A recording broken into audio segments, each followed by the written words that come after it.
February 17th, 2024, and we're now just over halfway through our winter retreat period.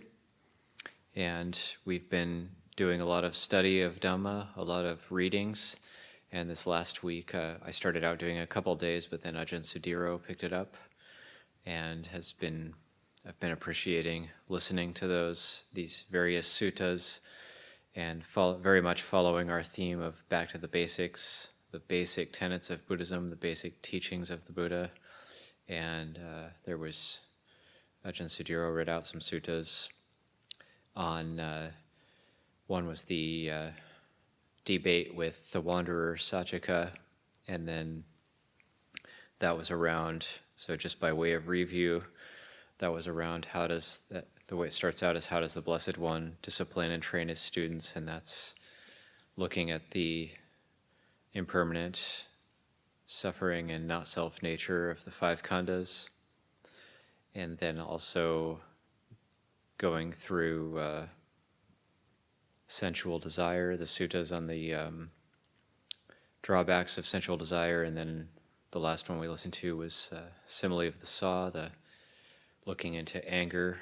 So very much the Buddha talking about the drawbacks of sensuality, the drawbacks of anger, and then how to look into and gain insight into the five khandhas in order to develop insight and learn to let go of these things. And I was thinking a little bit more about the simile of the saw, how it's this really, really strong image of even if someone was savagely sawing your limbs off with a two-handled saw, if you were to give rise to a mind of anger, you wouldn't be following the Buddha's teaching. And that very, very extreme image, but also it's lifting up the ultimate level of kindness and nonviolence, reacting with nonviolence. And had the good fortune also to, a couple weeks ago, speak on the phone with Ajahn Jayasaro, and he was reflecting a little bit on years and years ago, having seen the movie Gandhi, and how there's this one scene where they're protesting the salt tax, and there's the Indian protesters have been instructed to be completely nonviolent in the face of violence, and there's just one line of them would go up to the British soldiers, who would then savagely beat them, and they would just fall over, and then the next line would go up, and then they would fall over, and then the next line would go up, but they never fought back, and that how powerful of a statement or an image that is. And so there are examples of this having been put into practice historically and having a very, very powerful result. Or many of us know the story of Master Shu Yun, Master Xuanhua's teacher, who lived to be 120 and passed away in 1959. And many of us know the story, so I won't go into it in that much detail, but that he was savagely beaten when he was, I believe, 104 years old, and didn't fight back or resist in any way. And what's more, actually willed himself to live out of compassion for his attackers. And so the Buddha is talking about in these suttas that, say in the simile of the Saw Sutta, that if somebody wrongs us or criticizes us, even if it's unjust, then he says to respond by, I will cultivate a mind of loving kindness, beginning with that person, spreading out to likewise the second, likewise the third, likewise the fourth quarter of the world, abundant, exalted, immeasurable. So he says to start with that person, and then spread out to everybody, spread out to all beings, although that may seem a little bit daunting, like when we got the chanting request for tonight, may you chant for all beings, and that might seem daunting. Of course, we're always supposed to be keeping that in mind, but just realistically, beings in the universe are numberless, limitless, and so how could we possibly spread goodwill to all beings? Maybe a little bit easier to spread goodwill to specific beings, so then the Buddha has us start with, okay, we'll spread goodwill to that specific being who wronged you, who criticized you, rather than hold on to thoughts of, they wronged me, they criticized me. That's in the, we see in those Dhammapada verses, whoever holds on to thoughts that they wronged me, they criticized me, they harmed me, they hurt me, whoever holds on to thoughts like that reaches a bad destination. And whoever doesn't hold on to the thoughts, they wrong me, they hurt me, they criticized me, they beat me, they abused me. Whoever doesn't hold on to thoughts like that, they reach a good destination. So these are basic tenets of Buddhism: kindness and compassion, forgiveness, not holding on to anger. And then with the drawbacks of sensuality, sometimes when we read these suttas, it can seem so obvious and so clear, but then when we go about our daily lives, then we just slip back into it. So we might be very inspired by the teachings, and then we just kind of slip back into our old habits. So when we talk about training or learning, the sikha, we talk about training, then our mind is always going to slip back down or default to the lowest point. That our training will hold it up, that it won't go below a threshold of where we've trained ourselves to. So however much we've trained ourselves, however we've decided to call into question and overcome any unwholesome habits that we might have, like body, speech, or mind. And then that's our training. So, but there will be a lot of times in our daily life when we just drop back down to that default level or that threshold level of where we've trained ourselves to. And that's good just to make note of, and then we can remember ourselves. I think a good translation for sati, which is normally translated as mindfulness, could be to remember oneself. Sati has that connotation or the meaning of recollection. Sati sampajanya would be to remember oneself and then clearly know oneself.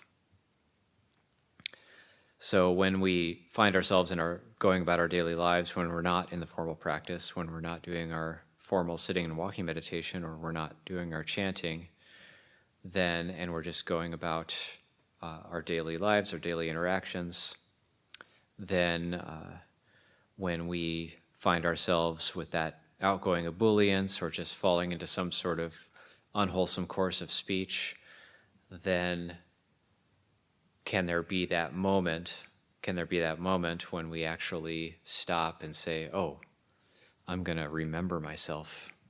I'm going to remember myself right now.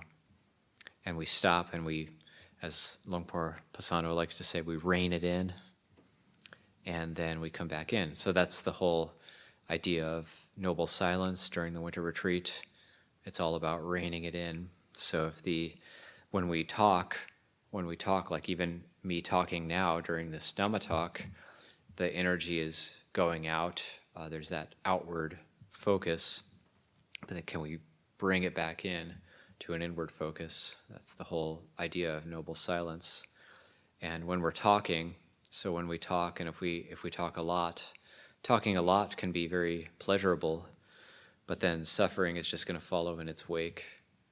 When we go out a lot, then we're expending our wholesome energy going out, and in a way it's like we're cashing in our chips early. So we've made a little bit of money and we just go out and spend it. We don't save any of it. It's like we've genuinely been working hard in the meditation, the sitting and walking meditation, the 3-hour practice sessions in the afternoon that we've been having this past week and that we'll have for one more week before we change the schedule again. We're genuinely making money. We're genuinely building up those kind of that boon, that punya, the merit. We're genuinely building that up. But then if we expend it prematurely, then we don't get to actually buy something better later on.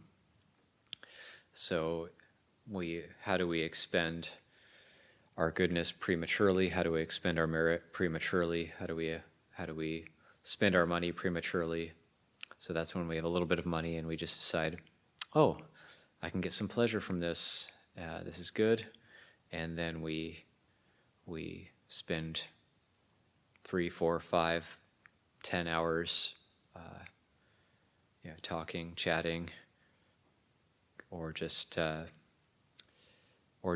kind of going out in general rather than staying in.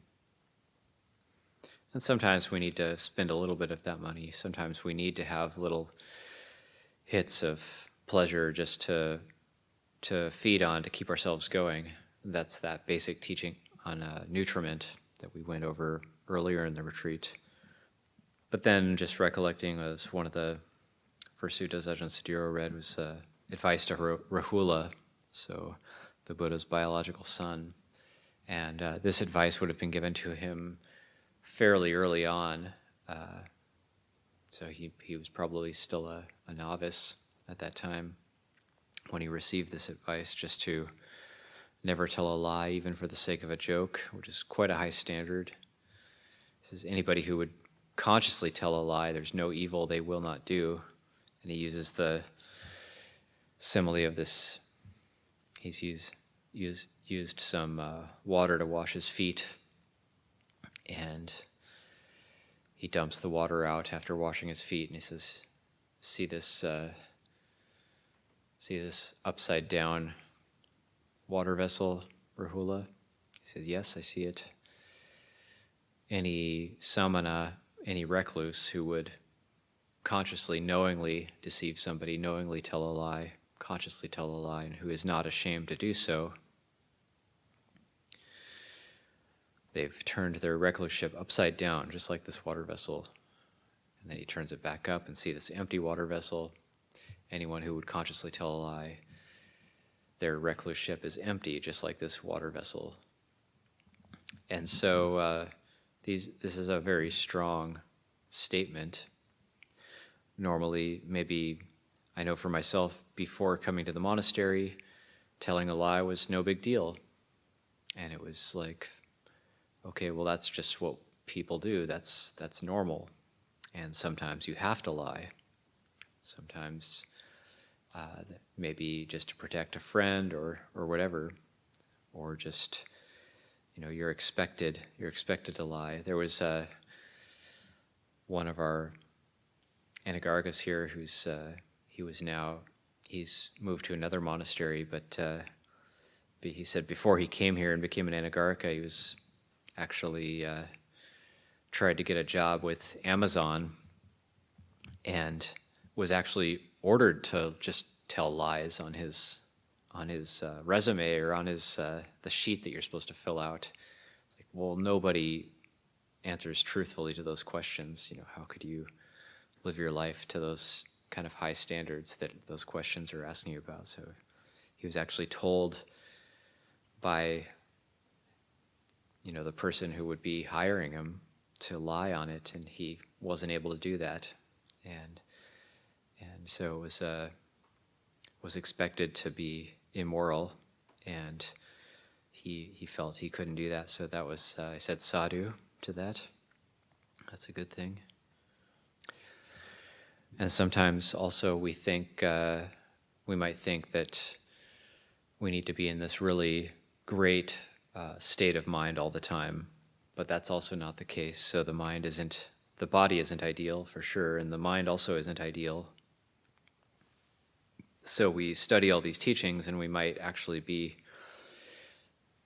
kind of disgusted with where our mind is at, and that's also something we need to look at and realize. So when we come to this practice, how long have we been practicing? And we can't, although we are taking very high ideals, comparing ourselves to the Buddha as a standard, the Buddha and the enlightened disciples and great acharyas like Ajahn Mun or Ajahn Chah or any of our other ajahns, Ajahn Sumedho, then of course we might feel like, oh, we're inadequate or the mind is inadequate. We hear about them attaining maybe high stages of peace in their meditation, and we might feel very inadequate.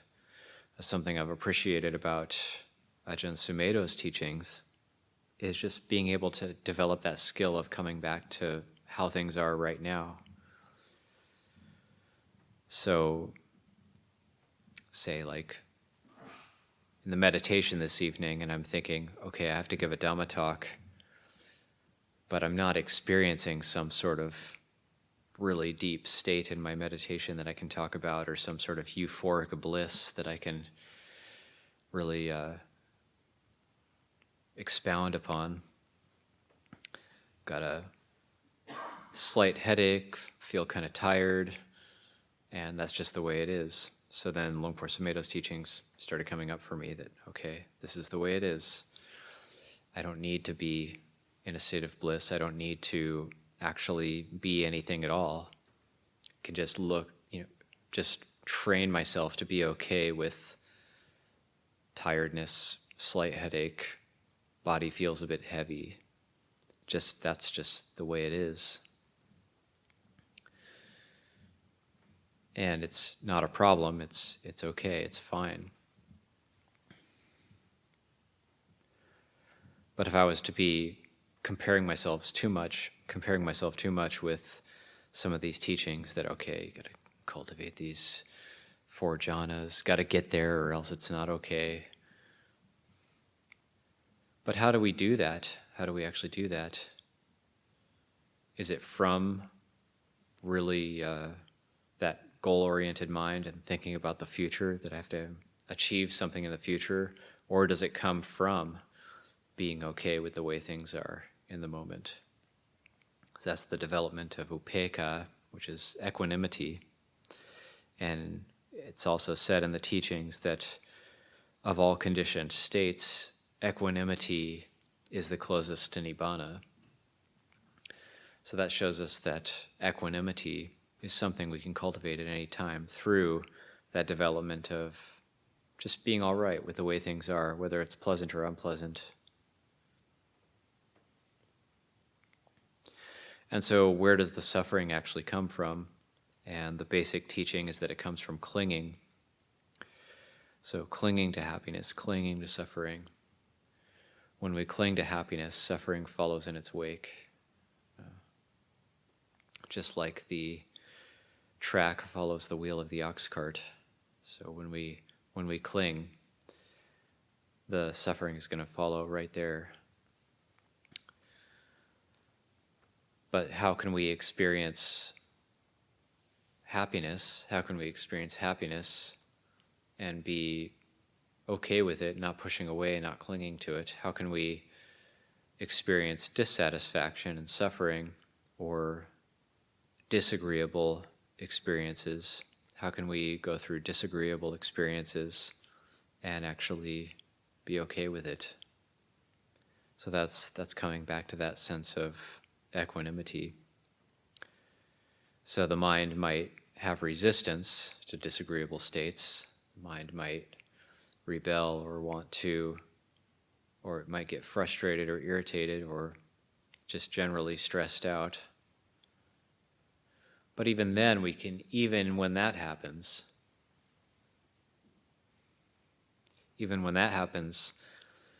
I say, well, they were telling me to be okay with whatever, and I'm not able to be okay with it, and I'm not good because of that. And so we might, but we can always come back to that sense of being okay with it. No matter how far down the road of negativity we've gone, we can put the brakes on. So that's mindfulness. That's remembering yourself in terms of negativity. So I spoke a few minutes ago about remembering yourself in terms of outgoing positive energy, outgoing pleasure type energy, and you can also remember yourself. We can remember ourselves with the negative energy. When we're sitting in meditation, we're getting negative towards ourselves or negative towards others. We can remember ourselves. And sati is like putting the brakes on so that we just come back to the way it is in the present. Not necessarily achieving great things or doing anything special, but just looking at the way it is in the present. So that's really the basic practice. And then there's these very basic insights, the sabbe sankhara anicca, all conditions are impermanent. Sabbe Dhamma anatta, all things are not self. That's the reason it's not sabbe sankhara anatta is Dhamma includes the unconditioned as well. So all things, all I guess you could translate Dhammas as things. All things are not self. All conditions are impermanent. All things are not self. All conditions are impermanent is, if that is seen with proper wisdom, then the clinging can't arise. The clinging can't arise if that's seen, if that insight is truly seen. If any of us really see that sabbe sankhara anicca, the clinging can't abide with that. And why is that? And that's because clinging comes from that delusion of things are, something might last. This clinging is to get something to last. So this experience, I want it to last. So that's the clinging. This experience is disagreeable. I want it to end. That's the clinging. So, but if we know sabbe sankhara anicca, then where we previously thought, I don't want this to end, I want this to last, where we previously thought that, we know it's not going to last, whether we wish it to last or not. We know it's not going to last. Or if we think this disagreeable experience, I want it to be over. But if we know sabbe sankhara anicca, we know it's going to be over, whether we wish it to be or not. So it's the clinging that causes the suffering over it. So with sabbe sankhara anicca, then anything, whether pleasant or unpleasant or neutral, then whether we wish it to change or not, whether we wish it to become otherwise or not, it's going to become otherwise. It's going to become otherwise. And so when that's seen, then the clinging would become nonsense. The clinging to it would become nonsense, because the clinging is what causes the stress and the suffering. So it doesn't mean we don't look after things or protect what's good. We have to protect what's good.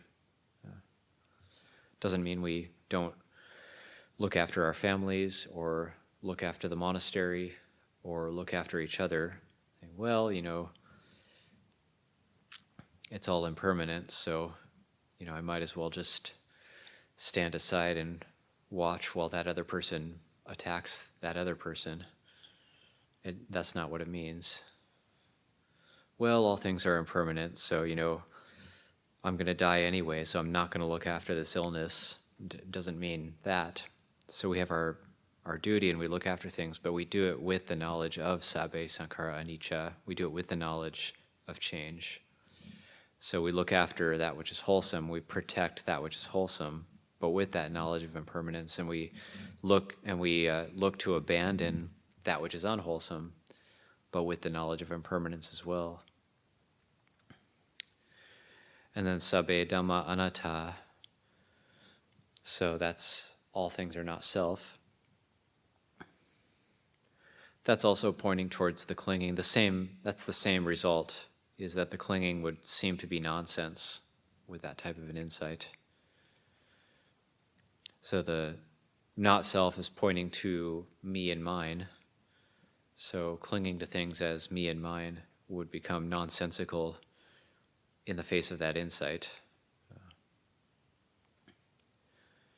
So a little over halfway through winter retreat, usually at the beginning of winter retreat, this image comes to mind of setting sail, untying the ropes from the ship, tossing them onto the dock and floating out into the ocean. So a little over halfway through the winter retreat, we could think that we're just in the middle of the ocean at this point. We're in the middle of the ocean, and as we're sailing, then I see some other friends have shown up tonight it's like other boats have come, and also who have also set sail, and now we've met up and we have a bit of a fleet now. And also a phenomenon that tends to occur around the midpoint of the winter retreats, seen this over and over again, is that we're going to start looking towards the end of the retreat. So in the beginning of the retreat, we weren't looking towards the end of the retreat. We were looking at, let's get into that 3 weeks of practice. So I'm hoping for great things, and maybe I'll experience some jhanas and some bliss. And if I don't get the jhana, I better get the jhanas, because that's what the text says. And so and then during that 3 weeks, whatever's happening there is, we're kind of. And then time goes on, and now, what are we doing after the retreat? But actually, there's a big gap between now and the end of the retreat. So there's still, I guess if we're counting days, some of us might be crossing those days off the calendar. And so if we're counting days, then we've got about till March 31st, we've got 43 days left to cultivate, to practice. So 43 days on the ocean left, and that's a good chunk of time. And just to make really good use of it, not to look forward too much, but I guess coming back just to right here, right now.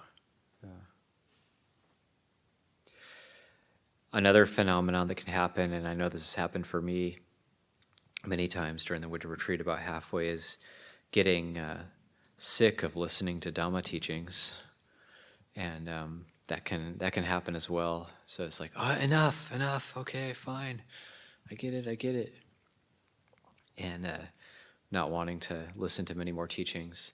But that's why we have our 2-week retreats for the monastics and the 1-week retreats for the lay people. So we get to get a bit of a break from that. But then it's not always great having a break from that, because then we just have to listen to our own mind more, which is, that's just another type of, enough. Remembering when the concrete workers were here for doing the sidewalks for this reception hall building, and it's kind of a group of rough characters, and we had told them that we know you guys normally like to listen to music while you're working, but you can't do that here. And one of them said, "You mean I gotta listen to my own crazy ass mind?"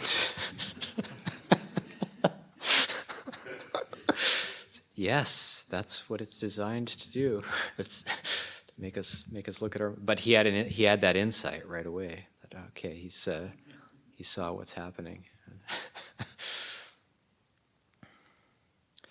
But it is a good opportunity. It is a good opportunity. The practice tradition, because this is a practice tradition. It comes from Luang Por Chah in Thailand, and of course in the West, things are a little bit softer.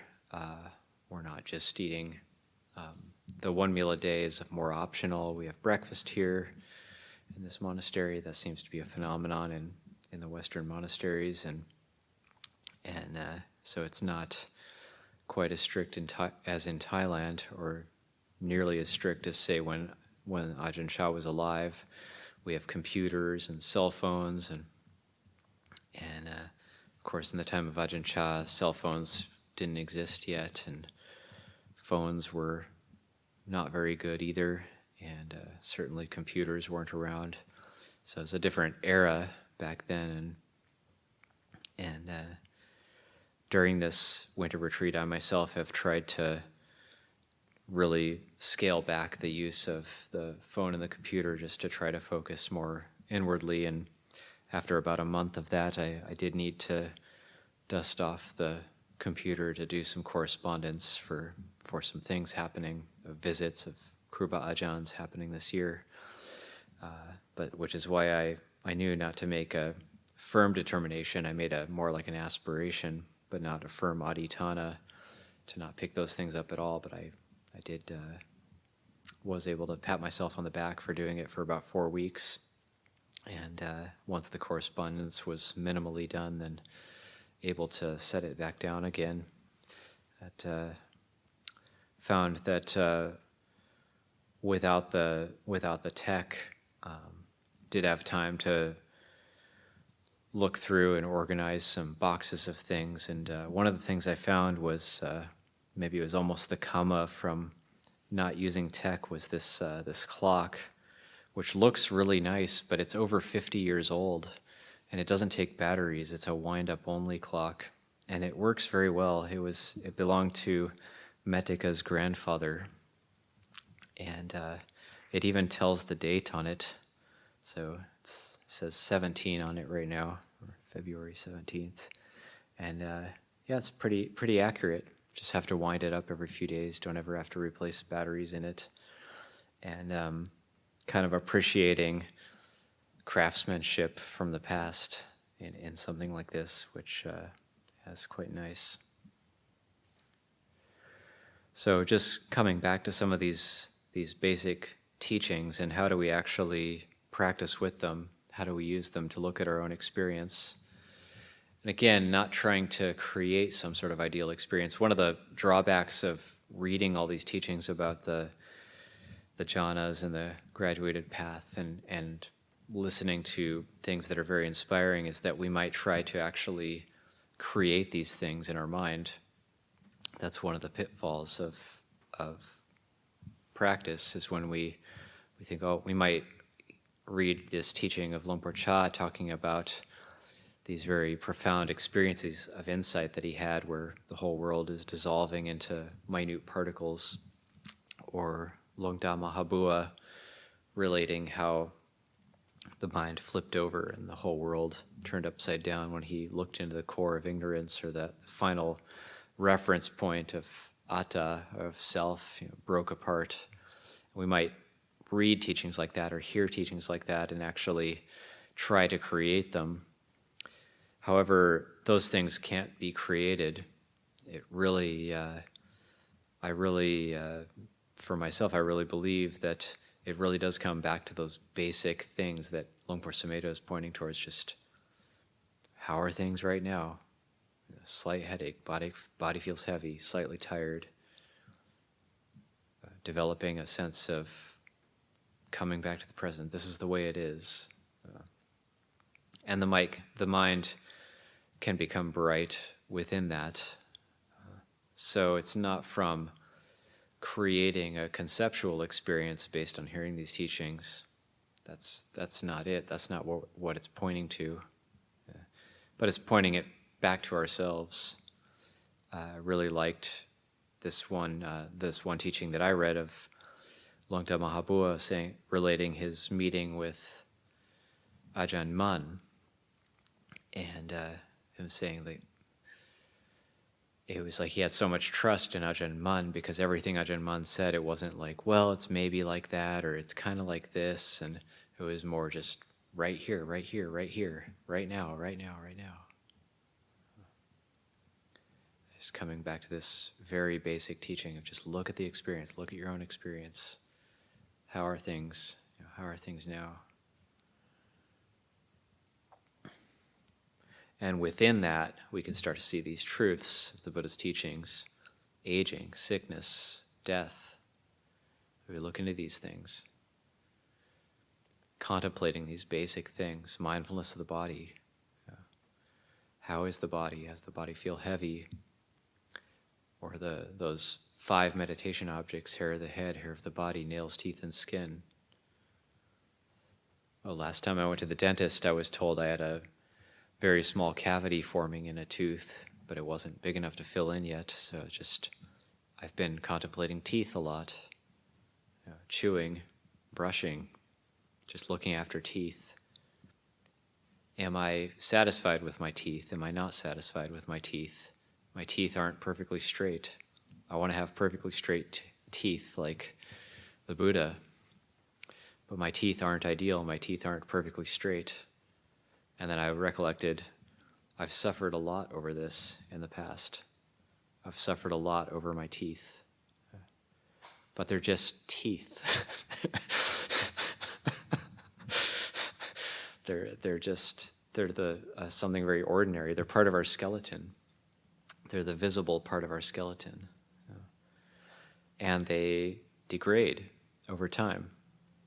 So when I was told I had this cavity, I said, so what you're telling me is that my teeth are just following the normal timeline of degradation? And Dr. Morarasu, he said, yes, that's what I'm telling you. This is the normal degrading of the teeth. It's like no matter how much I brush, floss, look after the teeth, my mom offered a water flosser, using a water flosser now. Even then, they still degrade.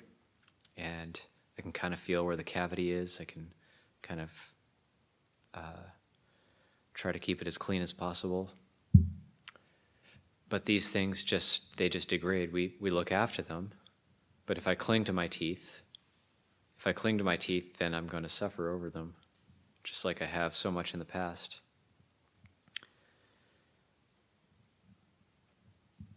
And it's not something I can change. This isn't something I can change. It's like, well, you could go and get braces and get straight teeth, and you can maybe make sure to get all the cavities filled in on time. But it just comes back to if I cling to my teeth, I'm going to suffer. Doesn't mean, okay, I'm not going to cling to my teeth. I'm never going to brush my teeth. I'm never going to floss. That's another type of clinging, actually. That's not non-clinging. So it's that balance of just looking after things, just doing what needs to be done. Or the breath. I want the breath to be a certain way. Or the body itself, just as a whole, it's never completely still. So we want the mind to be still, but the body is never still.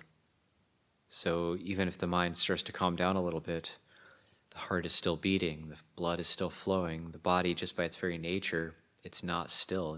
It's breathing, the blood is flowing, there's various movements and twitches, and the body itself never really gets, it's in and of itself, by its very nature, it's not peaceful. It's not peaceful. But the mind can become peaceful. So the body is a sankhara, so sabbe sankhara anicca, and the body is not self, sabbe dhamma anatta. So when we see with wisdom those things, we won't expect the body to just become absolutely still. We won't expect the heart to stop beating, the blood to stop flowing. That's a dead body. That would be a corpse. So we don't need to expect that. Yes, we can keep the body as still as possible in meditation,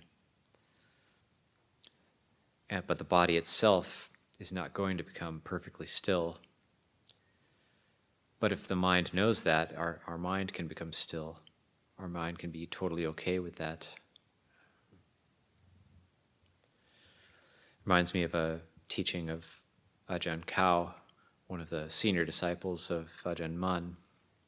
He said he reached a certain point in his practice where just the body, whether a bodily sensation was pleasant or unpleasant, he started perceiving them all as unpleasant, just because whether it was pleasant or unpleasant, if it was clung to, it was suffering.